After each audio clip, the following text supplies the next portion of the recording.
evening and welcome to Friday Film Review for February 2021. I'm Chris Bell from the Smithtown Library.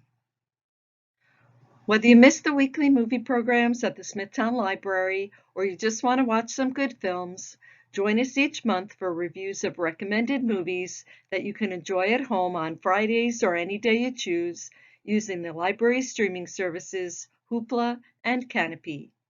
If you aren't already using Hoopla and Kanopy, I will tell you how to access them from the Smithtown Library homepage at the end of the program. The first movie this month is Juliet Naked, which was released in 2018 and was based on the novel by Nick Hornby. The movie was directed by Jesse Peretz, who has directed movies and TV series and was also a founding member and bass player of the band The Lemonheads. The movie stars Rose Byrne from Bridesmaids and Instant Family, as well as Ethan Hawke and Chris O'Dowd. In case you are wondering, the R rating is for language. Juliet Naked is the name of a record album, and there is no nudity in the film. Juliet Naked is the story of Annie and her unlikely transatlantic romance with a once revered but now faded singer-songwriter. Annie is stuck in a long-term relationship with Duncan, an obsessive fan of obscure rocker Tucker Crowe. When the acoustic demo of Tucker's hit record from 25 years ago surfaces, its release leads to a life-changing encounter with the elusive rocker himself. Juliet Naked is a comic account of life's second chances. Rose Byrne and Ethan Hawke are charming in this heartwarming story about finding love when and where you least expect it. Ethan Hawke embodies the role by performing Tucker's vocals and providing his own youthful photographs for Duncan's wall of Crowe memorabilia.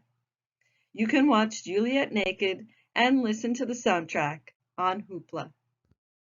The next movie is The Man in the Moon, which came out in 1991 and was the last film directed by Robert Mulligan, who also directed such classics as To Kill a Mockingbird and Summer of '42.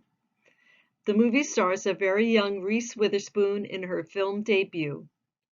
Witherspoon went on to win an Academy Award for her role in Walk the Line and more recently has appeared in the series Big Little Lies. Sam Waterston of Law & Order fame also appears as her father. The Man in the Moon is a coming-of-age story set in rural Louisiana in the summer of 1957 when Elvis was king. At 14, Danny, who is still a kid in many ways, idolizes her older sister Maureen, who is beautiful, smart, and off to Duke in the fall. Life gets sweeter when 17-year-old Court Foster, his widowed mom, and two little brothers move into the vacant farm next door. Danny and Court meet first and have a flirtatious rapport. But when Court meets Maureen, he falls for her, and the sisters' closeness is put to the test. This is a touching story of first love, heartbreak, and the endurance of family ties. Even at a young age, Reese Witherspoon is a star. The Man in the Moon is available on Hoopla. The next film is the 2014 documentary Meet the Patels, which was directed by siblings Geeta and Ravi Patel and was filmed by Geeta in what started as a family vacation video.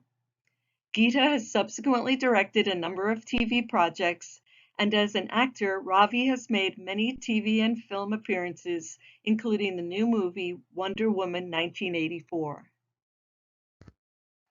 Ravi Patel is an Indian-American man who is about to turn 30 and gets help from his parents and extended family to start looking for a wife in the traditional Indian way. Fresh out of a breakup with his secret American girlfriend Audrey, Ravi is willing to do whatever it takes to find love. After much prodding from his parents, Ravi agrees to enter the foolproof Patel matchmaking system and embarks on a worldwide search for another American Patel just like him. Ravi is such a likable guy you can't help but root for him. His willingness to follow his parents' plan is a sign both of his desperation to find love and how much he doesn't want to disappoint them. In spite of their persistence, his parents are very loving and ultimately are happy with the choices that Ravi makes. You can watch this hilarious and heartbreaking film on Canopy. Next is the 2016 film Mr. Church, which was directed by Bruce Beresford, an Australian director known for Breaker Morant and Driving Miss Daisy. The movie was written by Susan McMartin and was based on her own life story.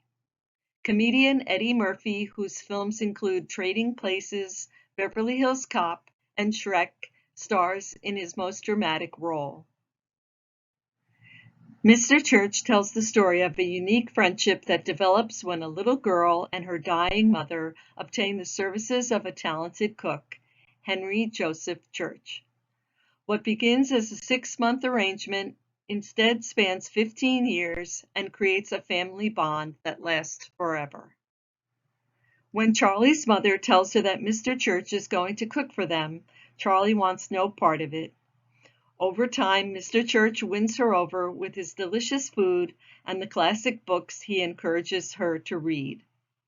Even as he guards his privacy, Mr. Church is endlessly supportive of Charlie and becomes a kind of surrogate father for her. Mr. Church is a true Renaissance man who draws and paints, plays music, and reads voraciously, as well as being a great cook. In reality, Eddie Murphy says he really can only cook breakfast, hot dogs, and a really good pot of chili. If you would like to see this emotional tale about an unconventional family, you can find it on Hoopla. The last movie this month is Mrs. Dalloway, which was released in 1997 and was directed by Marleen Goris, a Dutch filmmaker who is best known for Antonia's Line, which won the Academy Award for Best Foreign Language Film in 1996. Mrs. Dalloway is based on the novel by Virginia Woolf and was adapted for the screen by the British actress Eileen Atkins. The movie stars Vanessa Redgrave, who has appeared in many films, including Mrs. Lowry and Son, which was reviewed in our September program. By coincidence, the young Clarissa Dalloway is played by Natasha McElhone, who also played Charlie's mother in Mr. Church. In 1923 London, we spend a day with socialite Clarissa Dalloway as she plans a party and reminisces about the past. It's a lovely summer day, and Clarissa is preparing for an elaborate party. During the day of her party, she remembers another summer in the past when she was a beautiful, vivacious, and much-courted young woman. Her preparations are interrupted by the unexpected arrival of a former suitor from that long-ago summer, a once dashing man she thought she would marry, but ultimately rejected. Woolf's novel features the technique of stream of consciousness. In the movie, this is achieved through voiceovers of Clarissa's inner thoughts. We get to listen in as she re-examines the choices that she made so long ago. As the day of the party unfolds, Mrs. Dalloway's life also becomes strangely intertwined with the young man she never meets, but whose tragic fate strikes a chord of truth in her soul that she cannot deny. Septimus Smith served in World War I and has been diagnosed with delayed shell shock. As Clarissa relives her youthful summer, Septimus is haunted by the war, and Rupert Graves is heartbreaking as the tortured soldier. You can watch Mrs. Dalloway on Canopy. If you need to download Hoopla and Canopy, go to the library's website at www.smithlib.org, click on Digital Library, and then select Movies and TV. There are links for the Hoopla and Canopy apps, as well as printable instructions and video tutorials. And of course, if you need further assistance, please call us at 631-360-2480, and we'll be happy to help you. Thank you for joining me today.